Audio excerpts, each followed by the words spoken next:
തിരുസന്നിധാനത്തിൽ വീണ്ടും കടന്നു വരുവാൻ കർത്താവ് നമുക്ക് തന്ന ഭാഗ്യത്തെ ഓർത്ത് ദൈവത്തെ സ്തുതിക്കുന്നു. പരിശോധനകളിലൊക്കെയും നിലനിൽക്കുവാൻ നമ്മെ ദൈവം സഹായിക്കുന്നത് നാം സ്നേഹത്തിൽ വേരൂന്നി അടിസ്ഥാനപ്പെട്ടവരായി നിൽക്കുമ്പോഴാണ്. ഇല്ലായെങ്കിൽ നമ്മുടെ നിലനിൽപ്പ് വളരെ അപകടത്തിലാകും. ശത്രുവിന് പെട്ടെന്ന് നമ്മെ ഇല്ലാതാക്കുവാൻ സാധിക്കും. അപ്പോസ്തലനായ പൗലോസ് ജനങ്ങളോട് പറയുന്നത്, സഭയോട്, എഫേസ്യ സഭയോട് പറഞ്ഞു, ഏറ്റവും കൂടുതൽ ഒരു പോരാട്ടം സഹിച്ച ഒരു സഭ എന്ന രീതിയിൽ എഫേസ്യ സഭയോട് പറയാണ്, നിങ്ങൾ സ്നേഹത്തിൽ വേരൂന്നി അടിസ്ഥാനപ്പെട്ടവരായി ദൈവത്തിൻ്റെ സ്നേഹത്തിൻ്റെ വീതിയും നീളവും ആഴവും ഉയരവും ഒക്കെ നിങ്ങൾ മനസ്സിലാക്കിയിരിക്കണം. കാരണം നിങ്ങളുടെ വേര് ദൈവസ്നേഹത്തിൻ്റെ ആഴത്തിലേക്ക് പോകണം, നീളത്തിലേക്ക് പോകണം, ഉയരത്തിലേക്ക് പോകണം, വീതിയിലേക്ക്, വിശാലതയിലേക്ക് പോകണം. ഇങ്ങനെ വിശാലതയിലേക്കും ഉയരത്തിലും താഴേക്കും ആഴത്തിലും ഒക്കെ നിങ്ങൾ അടിസ്ഥാനപ്പെട്ടവരാണെങ്കിൽ ഒരു ശത്രുവിനും നിങ്ങളെ ഇല്ലാതാക്കുവാൻ കഴിയുകയില്ല. എങ്ങനെയാണ് ഒരു ക്രിസ്ത്യാനിയെയും വിശ്വാസിയെയും ശത്രുക്കൾ അല്ലെങ്കിൽ അവർക്കെതിരായി പോരാടുന്നത്? എങ്ങനെയാണ് നമ്മളുടെ മനസ്സിൽ ശത്രു നമ്മോട് പോരാടുന്നത്? നമ്മളെ കൊല്ലുന്നതിനാണോ? അല്ല. നമുക്ക് വായിക്കാം. ഇന്നത്തെ നമ്മുടെ ചിന്തയ്ക്കായി ലൂക്കോസിൻ്റെ സുവിശേഷം 19-ാം അധ്യായത്തിൻ്റെ 47-ാം വാക്യത്തിൽ നമ്മുടെ കർത്താവ് നേരിട്ടതായ പരീക്ഷയുടെ ഒരാകത്തുക അവിടെ ലൂക്കോസ് ശിഷ്യനായ അല്ലെങ്കിൽ എഴുത്തുകാരനായ ലൂക്കോസ് അവിടെ വ്യക്തമാക്കുന്നുണ്ട്. അതിങ്ങനെ വായിക്കുന്നു: അവൻ ദിവസേന ദേവാലയത്തിൽ ഉപദേശിച്ചു പോന്നു. എന്നാൽ മഹാപുരോഹിതന്മാരും ശാസ്ത്രിമാരും ജനത്തിൽ പ്രധാനികളായവരും അവനെ നശിപ്പിക്കാൻ തക്കം നോക്കി. ദൈവത്തിന് സ്തോത്രം. ഈ ഒരു വാക്കുകൊണ്ട് നമ്മൾ എന്താണ് ഉദ്ദേശിക്കുന്നത്? നശിപ്പിക്കുക, കൊല്ലുക എന്നാണോ നമ്മൾ ചിന്തിക്കുന്നത്? അല്ല. ഒരു മനുഷ്യനെ കൊന്നാൽ അവന് നാശം സംഭവിക്കുന്നില്ല. വീണ്ടും അവൻ്റെ ആദർശങ്ങളും അവൻ്റെ തത്വങ്ങളും അവനിട്ട അടിസ്ഥാനങ്ങളും ചില വേരുകളിലും ശാഖകളിലും വളർന്നുകൊണ്ടേയിരിക്കും. അതുകൊണ്ട് ശത്രു അവനോട് പോരാടുവാൻ നിശ്ചയിച്ചതായ തത്വം നശിപ്പിക്കുക, ടു ഡിസ്ട്രോയ് ഹിം. ദൈവത്തിന് മഹത്വം ഉണ്ടാകട്ടെ. ഈ കൊല്ലുക എന്ന് പറയുന്നതും നശിപ്പിക്കുക എന്ന് പറയുന്നതും തമ്മിൽ വ്യത്യാസമുണ്ട്. കൊല്ലുക എന്ന് പറയുമ്പോൾ അതിൻ്റെ അർത്ഥം ജീവിച്ചിരിക്കുന്ന ഒരു ജീവിയെ അവരുടെ ജീവൻ അവരിൽ നിന്ന് നഷ്ടപ്പെടുത്തുക, അത്രയേ ഉള്ളൂ. ഒരു മനുഷ്യൻ, മൃഗങ്ങൾ, പക്ഷികൾ, മത്സ്യങ്ങൾ, ഇങ്ങനെ ജീവജാലങ്ങളെയൊക്കെ നമുക്ക് കൊല്ലുവാൻ കഴിയും. എന്നാൽ ഒരു മത്സ്യത്തെ കൊന്നതുകൊണ്ടോ ഒരു മൃഗത്തെ കൊന്നതുകൊണ്ടോ ആ മൃഗത്തിൻ്റെ വംശം മുഴുവനും ഇല്ലാതായി പോവുകയില്ല. ഒറ്റ മൃഗമേ നശിച്ചു പോകുന്നുള്ളൂ, അല്ലെങ്കിൽ ഇല്ലാതായി പോകുന്നുള്ളൂ. എന്നാൽ ആ ജാതിയിലും ആ വംശത്തിലും ആ തുറകളിലും പെട്ടതായ മൃഗങ്ങൾ അനേകമായി പെരുകിക്കൊണ്ടിരിക്കും. അതുകൊണ്ട് എന്താണ് ചെയ്യുന്നതറിയാമോ? ശത്രു ഒരു വിശ്വാസിയോട് പോരാടുന്ന തത്വം അവനെ നശിപ്പിക്കലാണ്. എന്താണ് ഈ നശിപ്പിക്കൽ എന്ന ഒരു വാക്കിൻ്റെ അർത്ഥം?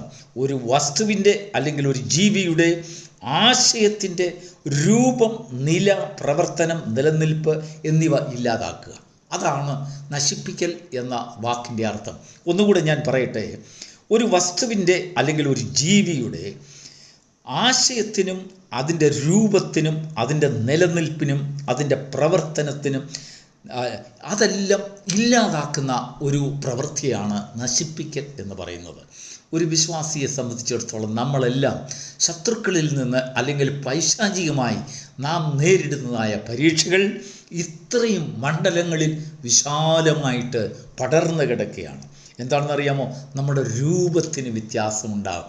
നാം ക്രിസ്തുവിൻ്റെ രൂപം പ്രാപിച്ചവരായി, ദൈവത്തിൻ്റെ രൂപം, അവൻ്റെ സ്വരൂപത്തോട് അനുരൂപപ്പെടുവാനുള്ളതായ നമ്മുടെ ഓട്ടം, നമ്മുടെ മുഖത്തും നമ്മളെ നോക്കുമ്പോഴും ഒരു വിശ്വാസിയെ കാണുമ്പോൾ അവൻ വാസ്തവമായി അവനൊരു വിശ്വാസിയാണെന്ന് പ്രത്യേകം തിരിച്ചറിയാം. അവൻ്റെ മുഖത്തൊരു ദൈവികമായ ഒരു കാഴ്ചപ്പാടുണ്ടായിരിക്കും.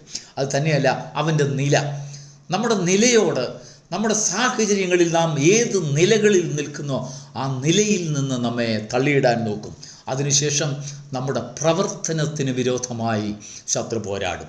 നമ്മൾ ചെയ്യുന്നതായ ജോലി, നമ്മൾ ചെയ്യുന്നതായ സുവിശേഷ പ്രവർത്തനങ്ങൾ, നമ്മൾ ചെയ്യുന്നതായ ശുശ്രൂഷ, നമ്മൾ ചെയ്യുന്നതായ ഏതെല്ലാം പ്രവർത്തനങ്ങളിൽ നമ്മൾ ബന്ധപ്പെട്ട് കിടക്കുന്നുണ്ടോ, അല്ലെങ്കിൽ ഏതെല്ലാം പ്രവർത്തനവുമായി നാം മുൻപോട്ട് പോകുന്നുണ്ടോ, അതിന് ശത്രു വന്ന് പാരവയ്ക്കും.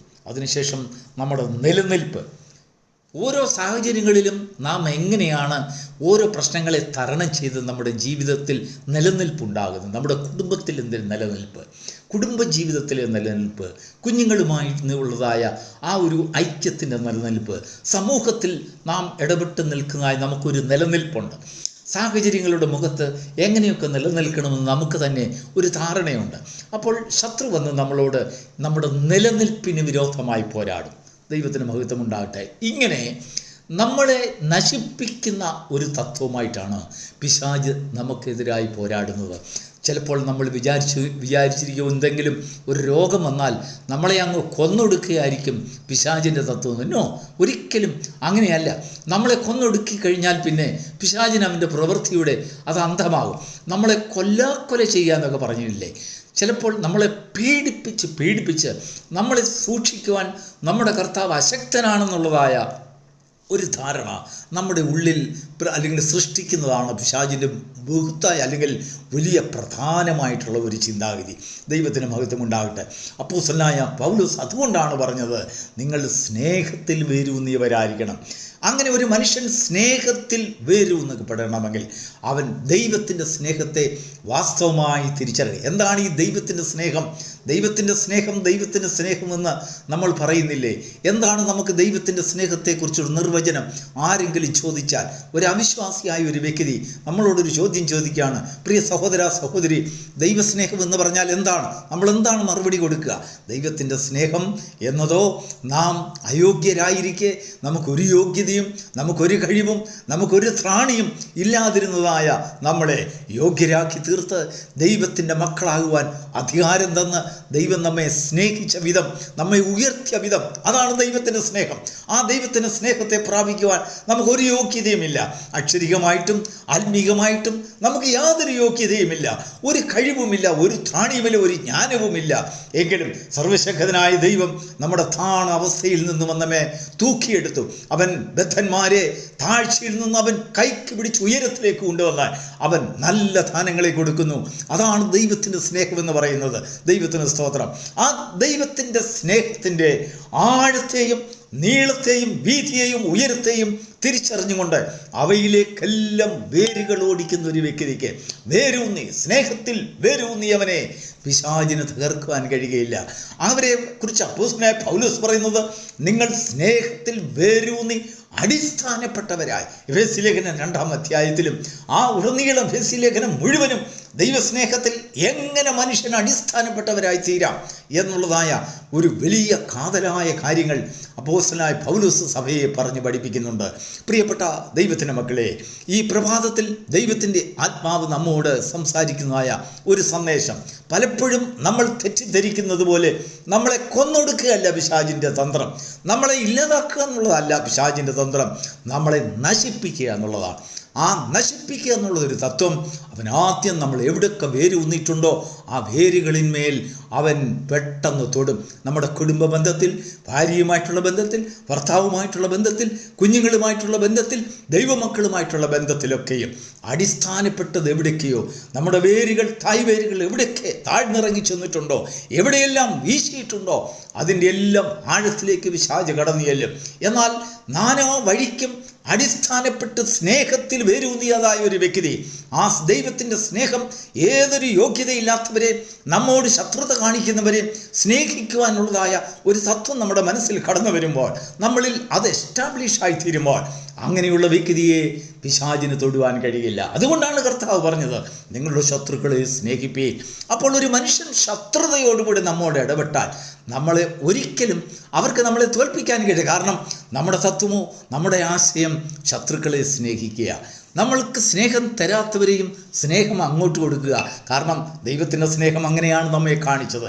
ഈ പ്രഭാതത്തിൽ പരീക്ഷകളിൽ നിലനിൽക്കുവാൻ, അല്ലെങ്കിൽ അനേക പരിശോധനകളിൽ നിലനിൽക്കുവാൻ, അനേക വിധമായിട്ടുള്ള കഷ്ടങ്ങളിൽ നിലനിൽക്കുവാൻ ദൈവത്തിൻ്റെ ആത്മാവ് പറയുന്നത്, നിങ്ങൾ സ്നേഹത്തിൽ വേരൂന്നി അടിസ്ഥാനപ്പെട്ടവരായിരിക്കണം. ശത്രു നിന്റെ മേൽ വെച്ചിരിക്കുന്നത് നിന്നെ കൊല്ലുവാനല്ല, നിന്റെ കുഞ്ഞുങ്ങളെ കൊല്ലുവാനല്ല, നിന്റെ കുടുംബത്തെ കൊല്ലുവാനല്ല, എന്നാൽ നിന്നെ നശിപ്പിക്കലാണ്. കാരണം നിന്റെ രൂപത്തെയും നിൻ്റെ തത്വത്തെയും നിൻ്റെ ആശയത്തെയും നിൻ്റെ നിലനിൽപ്പിനെയും നിൻ്റെ പ്രവർത്തനത്തെയും എല്ലാം സമൂലമായിട്ട് ഇല്ലാതാക്കി, ഒന്നൊന്നായി ഇല്ലാതാക്കിക്കൊണ്ട് നിൻ്റെ ജീവിതത്തിൽ പ്രത്യാശയില്ലാത്തവനാക്കി, ഒരു രക്ഷയും എങ്ങും എവിടെ പോയിരുന്നാലും ജീവിക്കാൻ ഒക്കത്തില്ലെന്നുള്ളതായ ഒരു വലിയ പ്രതിസന്ധി നിൻ്റെ മുൻപിൽ സൃഷ്ടിക്കുവാൻ ശത്രു പരിശ്രമിച്ചുകൊണ്ടിരിക്കും.